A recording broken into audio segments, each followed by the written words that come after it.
Hey Vidita, what did you have for breakfast this morning?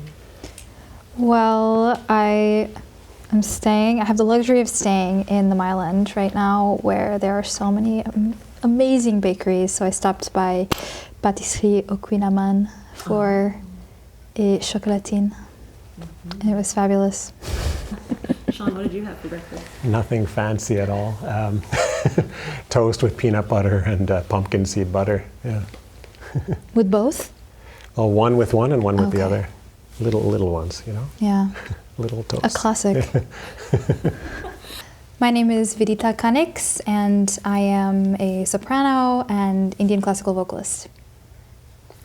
My name is Shawn Mativetsky, and I play the tabla.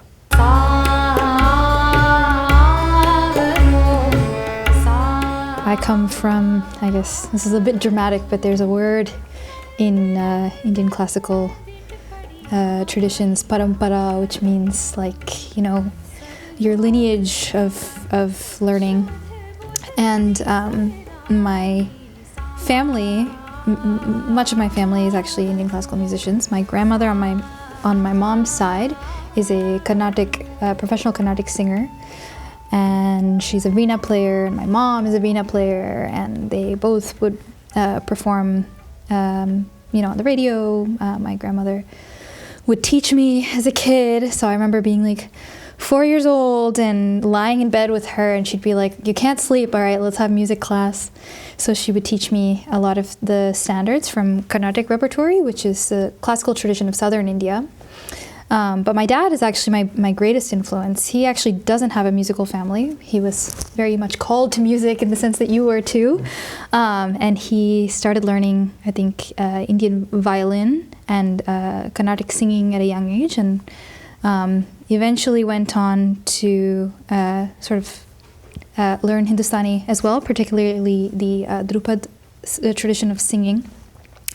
And he's also a composer. When he moved here to the United States, he kind of started to delve into these sort of multimedia collaborative projects with introducing Indian classical concepts to polyphonic singing. So he would work with Indian community choirs and experimenting writing for Western musicians, but maintaining the integrity of principles from Indian music like raga and tala and things like that. And I just was fortunate enough to grow up in this atmosphere and just to be extremely immersed. And it's like a native language, and it can get confusing sometimes because I often question, I'm like, who would I be, if I didn't have this? But it's a gift. It's very much a gift, and I hope I can continue to share this with grace and authenticity for the rest of my life. What led you to pursue Indian classical music, and specifically tabla?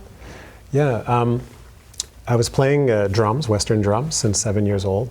And then at some point, just after high school, I heard tabla on a recording, and I was like, wow. What recording? Oh, I can't say, I don't remember.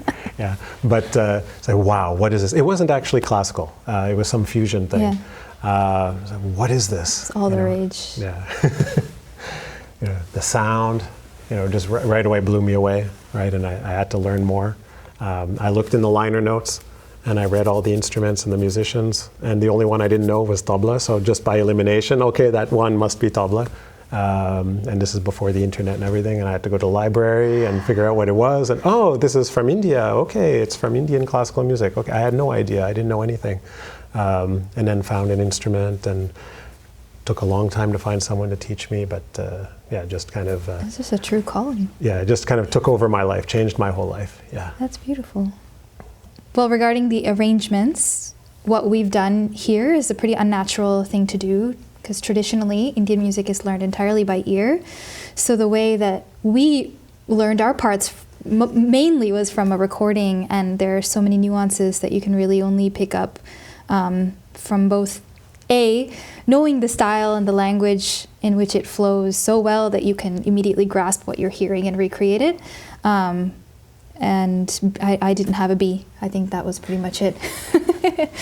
But I, having knowledge of Western music, of course, transcribed everything by ear. So it was almost like I used my fluency and skills in Indian aural training to create the parts I did for the Western instruments. So it was a very cool exchange.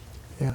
On my end of things, there are certain, we could say, groove patterns that are called teka that we play to accompany, if we're in a 16-beat cycle or an 8-beat cycle or other cycles, and these are standard and all the musicians know them. So it's like a rhythmic language that everyone speaks. And so, okay, we're in Tintal, 16 beats. This is the one. Oh, this is a sitar kani feel. Da, gedin, gedad. So there are certain, let's say, standards, like based on the feeling of the melody, this is the kind of accompaniment that it should be.